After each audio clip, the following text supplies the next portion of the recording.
Uniandike tena jina langu kwenye kitabu cha uzima. Tangu siku ya leo namkataa shetani na furaha zake na kazi zake. Namkataa shetani tangu siku ya leo.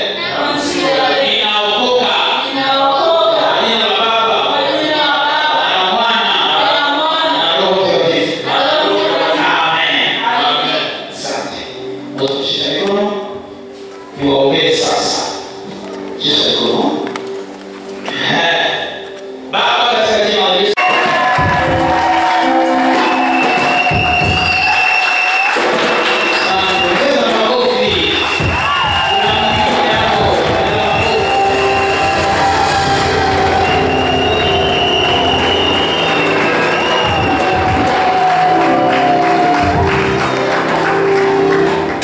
Mkoa wa Kagera bali kabisa kule, lakini Mungu akamruhusu mtumishi wake aje. Mimi namshukuru Mungu kwa sababu nafahamu kuondoka siku za sikukuu kwa mchungaji huwa ni changamoto. Lakini yeye alikubali kuacha kanisa kaendelee mwenyewe ili aje atuhudumie sisi. Naona upendeleo mkubwa. Tupie kwa Yesu makofi.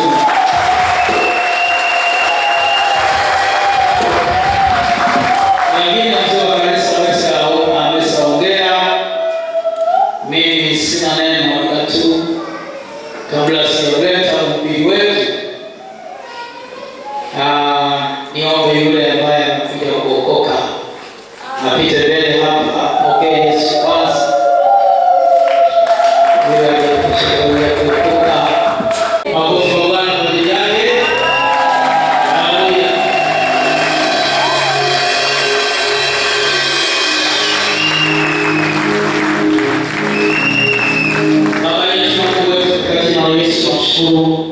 Kwa leo tushukuru anayesimama sasa mbele zetu na mbele za Mungu kwa ajili ya kuwasilisha ujumbe wa neno lako. Kwa Mungu bariki Bwana, tubariki sisi wote tunaweza kusikia katika jina la Yesu. Amen. Makofi kwa Yesu kabisa. Amen.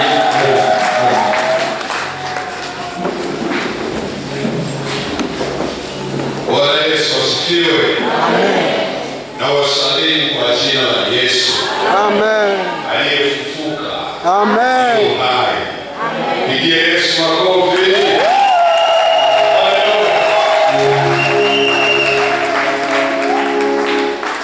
Mchungaji na mwenyeji wangu pamoja na baraza lote la kanisa na wahubiri wote, najua kwa kipindi hiki itakuwa mara hii ya mwisho kusimama hapa. Kwa hiyo nianze na shukrani sana. Mchungaji, Mungu akubariki kwa kunialika kufika hapa. Ni kweli siku za sikukuu huwa mchungaji kutoka maeneo hata uliko niambia niwaza ngapi, lakini nitasema let me go. Nikasikia huko ndani lazima niende Iringa. Afika. Mungu akubariki.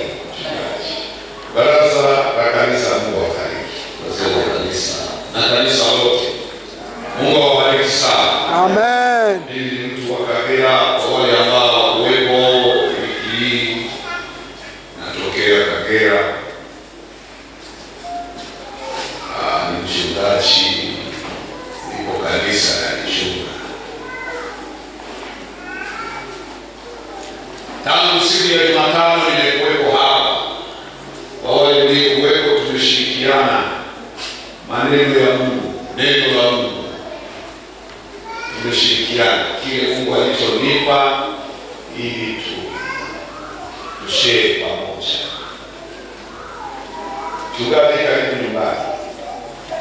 Mama mchungaji, karibu nyumbani. Na wengine milima ni kutana, binadamu kutana. Amen. Naweza tukakutana njiani kwenye mwendokasi ile treni sababu mimi natokea Kagera, maana natokea Kagera. Baba itapita tena maeneo ya kwetu kama Rwanda nayo ya mpaka Rwanda tangu. Sasa kukutana mimi mmoja. Mimi wengi. Kukumbuka wakati mwingine sio rahisi sana. Lakini wewe mmoja unasema huyu niliwahi kumuona. Tutasalimia. Bwana asifiwe. Amen. Tunapokuwa na kanisa kama hili, naweza ukashangaa siku moja wa kweli kwa 100 wa kweli kwa 100. Kwa hiyo tunakuwa ndugu. Mungu awabariki watu vyombo tumekuwa wote. Na kutumikia vyombo safi. Barikiwa sana. Wote. Mimi nimeishi vizuri, nimeishi salama. Sina lolote moyoni mwangu la kunungunika mchungaji. Sina kabisa. Moyo wangu umetulia kweli. Nimeenjoy. Bwana asifiwe. Amen. Ndivyo nilivyo. Hivi na uwezo wangu. Hivi ndivyo nilivyo. Nampenda Yesu sana. Amen. Mama amewasalimia asubuhi, naongea wanajiandaa sana. Tuanzie hapo. Sikukuu. Amen. Nasherehekea kufufuka kwa Yesu. Amen. Karibuni nyumbani. Asante. Bwana asifiwe. Amen. Sijui nitakuchelewesha, sijui sitakuchelewesha, lakini nisikilize kwa Mungu. Ngoja kwanza nimshikaje. Kitabu cha Luka. Luka sura ya 24. Luka sura ya 24.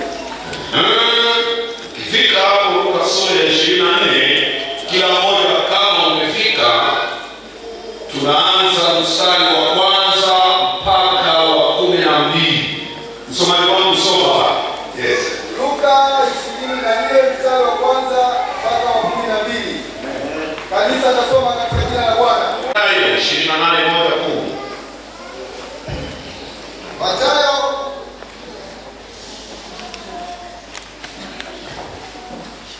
Sura ya 28. Mathayo 28. Na ule mstari wa 10. Mstari wa 10. Kanisa nasoma katika jina la Bwana. Kisha Yesu akawaambia, msiogope, enendeni mkawaambie ndugu zangu waende Galilaya, ndiko watakaponiona. Nilikuwa nasema Mathayo 28:1 mpaka 10. Mathayo 28. Wewe usoma 10. Mathayo 28:1 mpaka 10. Ndio. Hata Sabato ilipokwisha, ilipambazuka siku ya kwanza ya juma, Mariamu Magdalena na Mariamu ile wa pili walikwenda kulitazama kaburi. Na tazama, palikuwa na tetemeko kubwa la nchi, kwa sababu malaika wa Bwana alishuka kutoka mbinguni, akaja akaliviringisha lile jiwe, akalikalia. Na sura yake ilikuwa kama umeme, na mavazi yake meupe kama theluji. Na kwa kumwogopa wale walinzi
jinsi gani ambavyo Yesu alifufuka.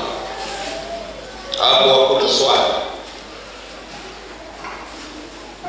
Na leo tujikumbushe hayo, alafu ninene tena mengine hapo katikati na maliza tunataka. Jana juzi ile wanazungumza pia Ijumaa, tukajikumbusha juu ya kuteswa na kufa kwa Yesu. Maana yake siku ya tatu ya leo alishazikwa, siku mbili zimepita. Baada ya mateso makali ambayo yaelezeki yakiongozwa na utawala wa Kirumi uliokuwepo na wale maaskari waliokuwepo, na askari mmoja katili sana, katili mno. Inasemekana alimsulubisha Yesu, alimtesa Yesu kuliko wote askari waliokuwepo, kuliko katili mno. Inasemekana ndiye aliye mtesa sana mpaka choma na mkuki ubavuni. Unaona, juzi niliwaelezea kidogo, lakini baadaye alitokea huyo mtu Mashariki ya Kati,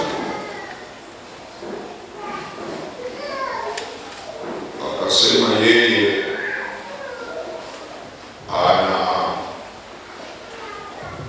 anakuwa anazeeka. Ngoja nimweleze hiyo. Anakuwa anazeeka akifikisha miaka kama 120. Anakuwa kijana tena. Anaoa wasichana wasiouliza habari za kuolewa. Anaona amempata kijana, anaoa, anakuwa tena huyo mwenzake, anakuwa naye anazeeka, anafariki. Yeye yuko akifikisha miaka 120 hapo, mzee sana kikomo, anarudia ujana,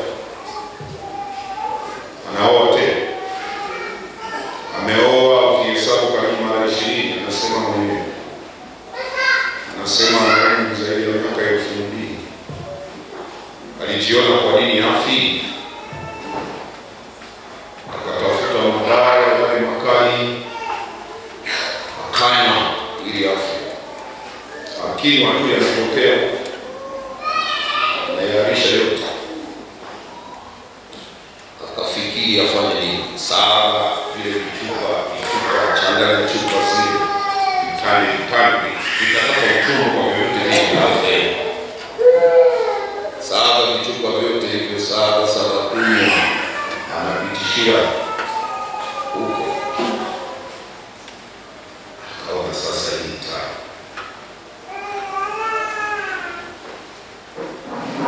Akatafuta silaha ya ilikuwa yenyewe, akaweka hapo, akasimama kwamba imalize. Inafanya hivi, inafikia mwisho, inaendelea. Hapana, ngoja ishike mwenyewe sasa, chukua. Hakuna. Akawaza afanye nini, labda anaweza kujiangusha hata maeneo tu huko kwamba juu arudie chini. Puchi kama anaanguka kwenye ndoo. Kuna tufa.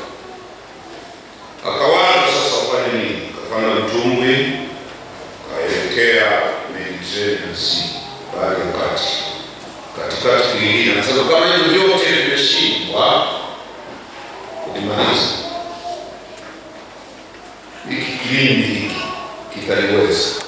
Kachokoka kwenye mtumbwi, kilindi kikampokea mpaka chini.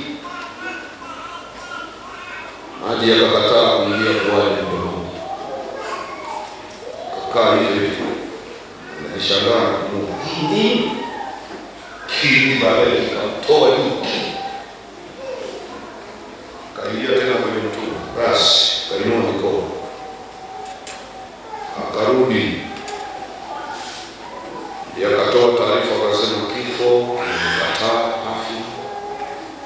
kwa sababu alimtesa Yesu zaidi ya wote.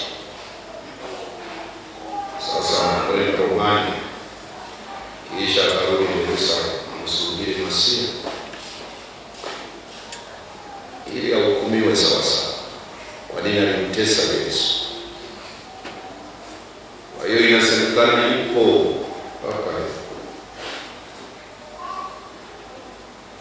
Yesu kale alipiga mjeledi Yesu kuliko wote, kumkandamiza chini, kanyaga, choma mkuki, vikati kuliko giant mpaka anatumiza sheria mpaka anazidi sheria yake kumwelekeza. Hata kama alikuwa mwenyewe.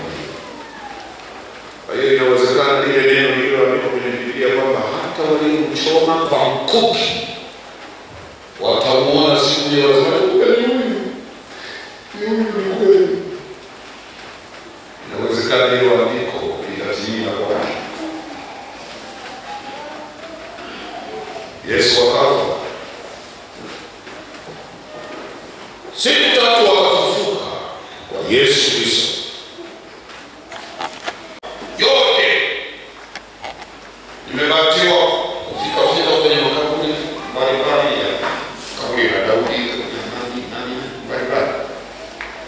Lakini kaburi la Yesu liko wazi. Alifufuka.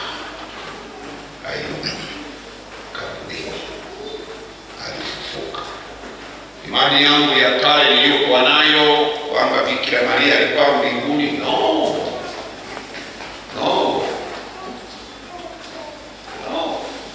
Hata kaburi la Mariamu anasubiri ufufuo, aliko wazi lile, bado limefunika. Lakini la Yesu peke yake liko wazi, alifufuka. Bwana asifiwe. Amen. Huo ndio ushindi wetu tunaoamini Yesu alifufuka. Bwana wetu tunamsubiri aje. Dunia ishie hapo. Hapa tumesoma kwenye maandiko mambo mbalimbali yalitokea hapa.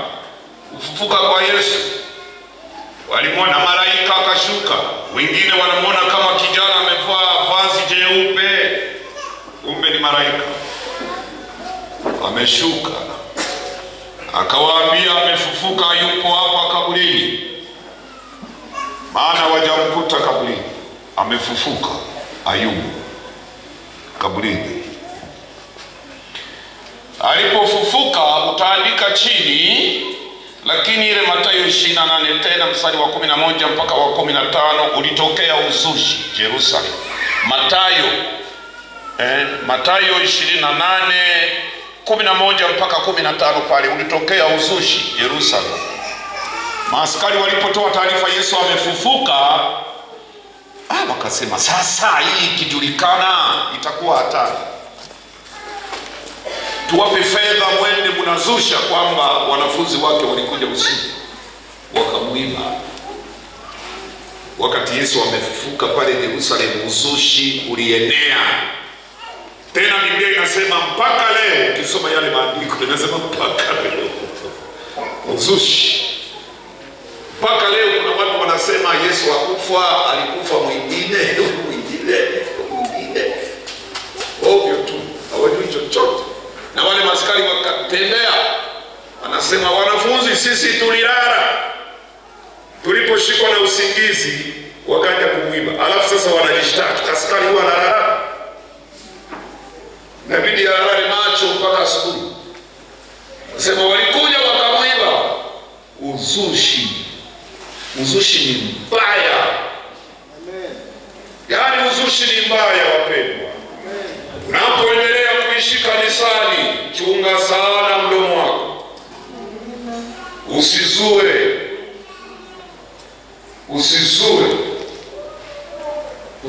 jambo lolote. Na ukimwona mzushi kanisani anaanza kuzua mambo, jiepushe naye. Wala usichangie lolote. Maana kwa maneno yako, kwa maneno yangu nitatoa hesabu siku hii mbele ya Mungu. Biblia inasema kwa maneno yangu nitahesabiwa haki au hakuna haki, tahukumiwa. Uzushi sio mzuri. Uzushi unagawanya kanisa. Uzushi unagawanya chama cha wanawake WWA. Uzushi unagawanya kundi la wanaume. Wanaume, Nguzo na kiongozi. wanaume, Nguzo na kiongozi. Oho. Alafu tunamalizia huko kanisa Langu. Yejiti yetu bali njema kwa wote. Vipi nini mnafanya? Gereza. Amina, asante. Uzushi ni mbaya. Ukiinuka kwenye familia yako, ndoa yako ni mbaya. Mtu yoyote mzushi sio mzuri. Kuzoazoa mambo tu kanisani, anazoazoa mambo tu kanisani, anazoazoa mambo tu. Hapana, hapana. Ujione mwenyewe, utulie kanisani kwa Bwana. Yesu afufuke ndani mwako. Uwe na uwaga. Askari wamepewa fedha, wanapewa wanasema tunatumia. Askari akisema nilikuwa nimelala sasa tulikuwa tumelala, lakini wanafunzi wananipa. Wakala pesa. Wakafikiri wakisema hivyo dunia nzima itafuata uzushi wao. Hakuna. Bwana asifiwe. Sasa hivi mamilioni wanajua dunia nzima kwamba Yesu alifufuka. Yu hai. Amen. Alikitamkwa hilo hata kama kuna pepo sijui amekalia nini. Anafyatuka haraka. Maana wale ushindi. Kwa hiyo uzushi ulitokea hivyo. Lakini tunaona hapo kwenye maandiko wanafunzi wanakimbia, wanakwenda mpaka kaburini, wanashuhudia, wanakuta Yesu hayuko kaburini. Kuna mwanafunzi mmoja kwenye maandiko hayo ukiyasoma, Petro wakati mwingine anakuwa na wasiwasi, baadaye anakimbia. Tena Biblia inasema akaenda mbio kuliko wengine. Afyatuka mpaka kule karibu kaburini. Kwa hiyo alipofufuka Yesu aliwatokea watu hapo kwa Kanada, wakina Mariamu Magdalena ambaye aliponywa na kutoka wataamusha. Bwana asifiwe. Akawaamusha wote, akasema sasa nimekuja na waamisha niwapeleke sehemu nyingine. Bado paradiso sehemu nyingine. Akawaamusha, akafufuka nao. Ile siku ya kufufuka kwake ukisoma andika chini. Ukisoma Mathayo 27:50 mpaka 53 utakutana na maandiko hapo. Utakutana nayo. Akafufuka nao. Na pale Yerusalemu watu walipokea miili ya wapendwa wao. Waliwaona. Lakini hawakukaa. Kawa wanapotea. Lakini walisalimiana na ndugu zao. Maajabu. Siku ya kufufuka kwa Yesu. Wewe acha. Yaani mtu yuko pale anamuona kaburi kila mtu ameshatoka. Halo, mpo mnaendelea vizuri. Wewe nani? Sina fulani, na kuuliza ni fulani. Maana anatoka mle ni mwingine. Baadaye wakapotea pale Yerusalemu. Yesu akawahamisha. Akawaweka sehemu, kuzimu ikawa kubwa. Na ndio maana ndiko linasema mlango ni mpana na njia ni pana inayoelekea wapi? Kuzimu. Ilichanganya ikawa kubwa. Wale watu wakahamisha. Wakawekwa sehemu nyingine. Bwana asifiwe.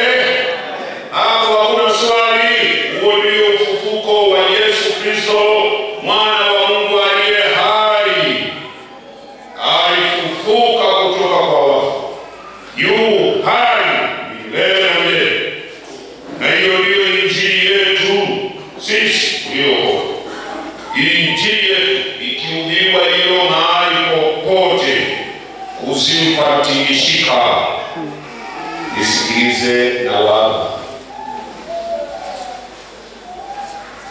Baada ya hapo sasa amefufuka Yesu, kilichobakia ni nini? Ni kumwabudu.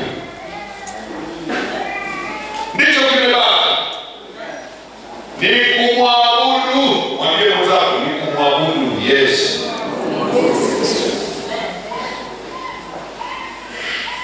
Ndicho kimebaki. Tangu juzi tumejifunza juu ya kuitambua huduma ya mchungaji. Wangapi mlikuwepo? Mungu awabariki. Mungu alicholipa nilikisema. Waambie na wenzako ambao hawakuwepo. Leo naona kanisa limejaa. Wengine inawezekana walikuwa wamesafiri, mambo mbalimbali ya kibinadamu. Unaweza ukamlegea kidogo. Ukiweza kuitambua huduma ya kichungaji. Nikafundisha juzi tena, nikakazia sana kwa sehemu huduma hii.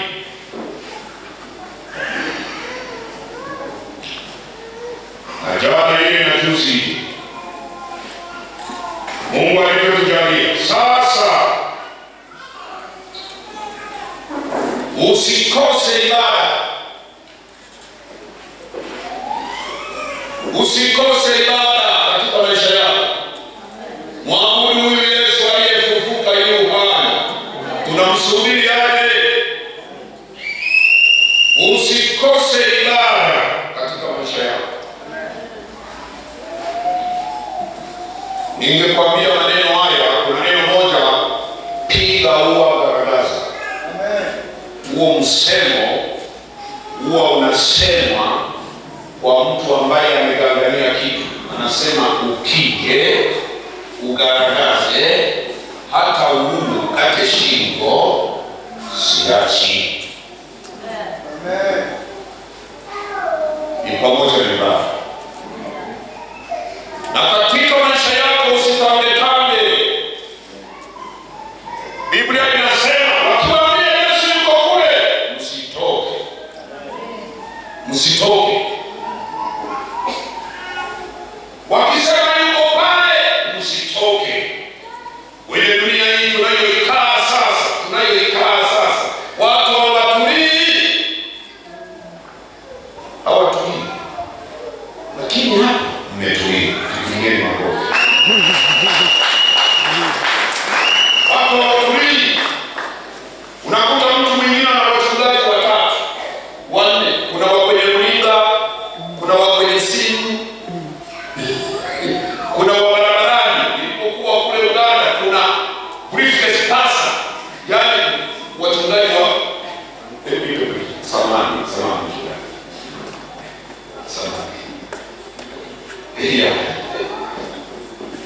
Anatembea mtaa, anakwenda anatabiria watu na briefcase, anatabiria watu. Amapasa nauza kueleza yote ndio nalikwenda. Unatoa maombi wako ndio unafanya hivi. Akimaliza anaweka briefcase yake chini, anasema sasa kwa haya niliyosema kwako nilikutabia kabisa, naomba unipe hata. Wajenda ndio wale. Anachukua hizo kitabu, anakula.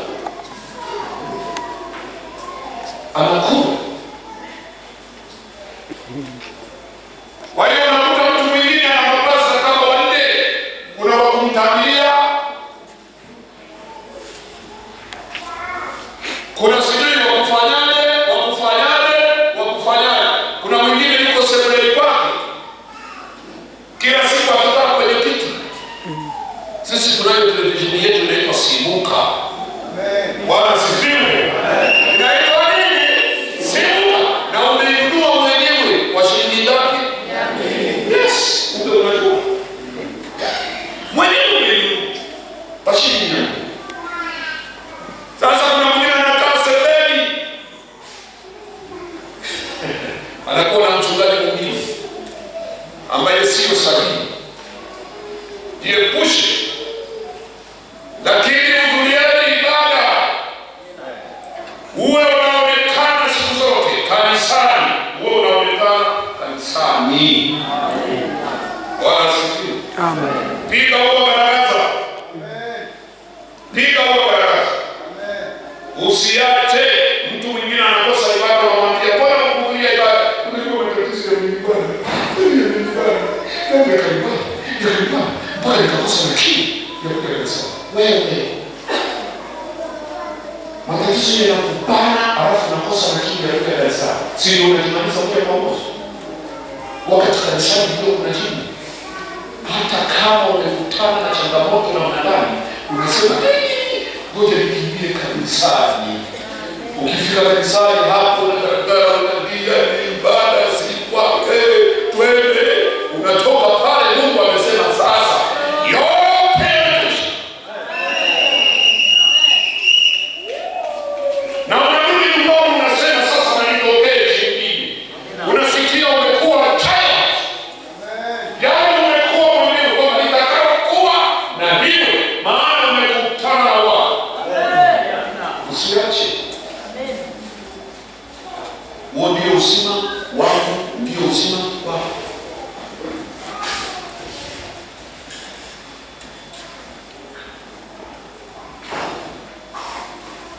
Nisikilize kidogo, nikushirikishe hapa. Namaliza hivyo. Nimewafurahia, nimewapenda wote. Amina. Barikiwe sana. Amina.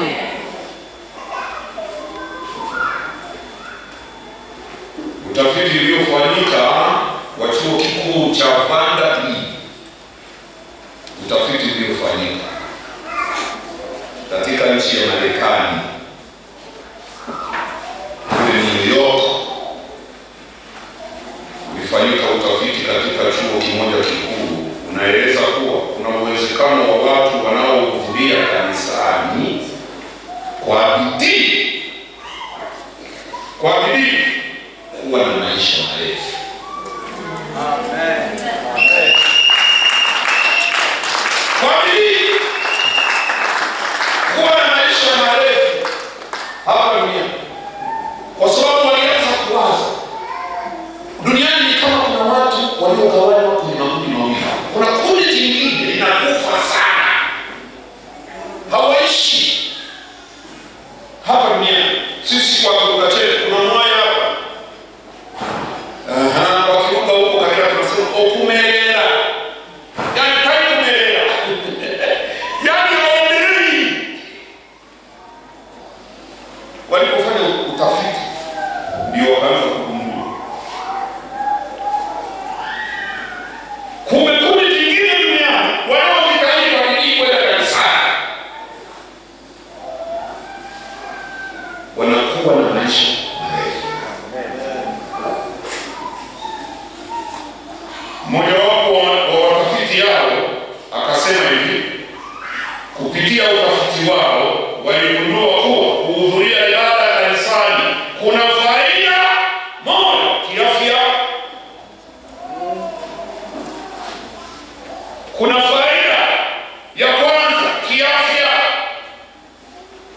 Afya zao hazirudi ovyo. Hazirejea ovyo. Wanakuwa na afya zile niliwaambia kwamba namshukuru Mungu nipo na nitaendelea kuwepo. Nipo kama pembe za nyati zisizooza. Amen. Kwa sababu gani? Kanisa, ibada, kumtumikia Mungu, kujitoa kwa mambo ya Mungu. Kiafya. Wakaona watu ambao wanaonekana wana afya dunia ni wale wanaojishughulisha kwa bidii kanisa kwa Mungu. Magonjwa yanawaogopa.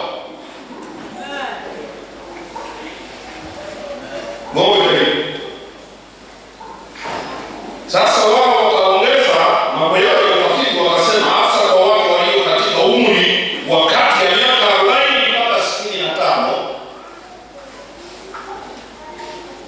kwa sababu huo umri wa miaka 40 mpaka 65 usipokuwa makini ukipata ukaogopa tu kadogo.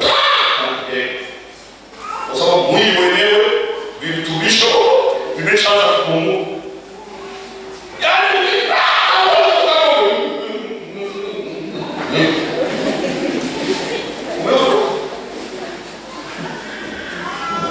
angalau chini ya hapo virutubisho mwilini vinakuwa bado vipo. Kuna baridi huku, lakini yule mwenye miaka 18, 16, 20, 25, 30 anaweza kutoa kana kifua wazi. Ni kweli si kweli? Kifua wazi. Mpaka unachanga. Wewe mwenye miaka 40, kwenda ukasema wewe una kifua wazi. Uvae sweta anakucheka. Wewe ni mgeni. Lakini wewe ndio mwenye miaka 40 na kuendelea. Niletee sweta ya kwanza, na ya pili, na ya tatu. Ili upate leo nini?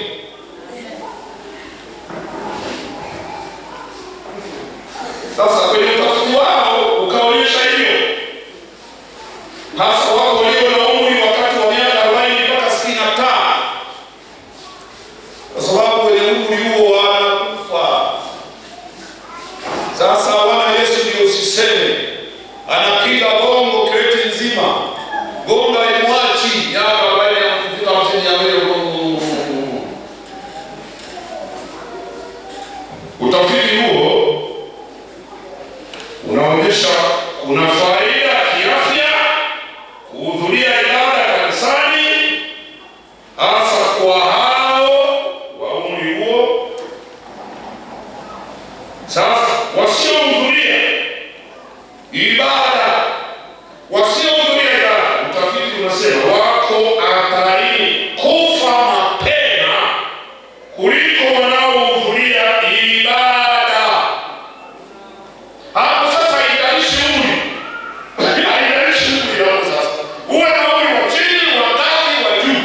Lakini anayejihudhurisha kuhudhuria ibada na kumwabudu Mungu ana uhakika wa kuishi maisha marefu kuliko asiyehudhuria. Anakufa mapema, anafutika.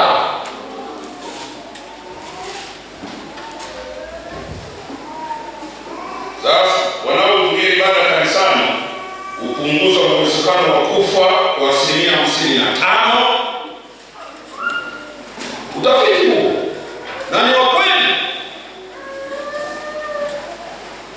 Zaidi ya 55% wanaohudhuria ibada hupunguza uwezekano wa kufa kwa 55%.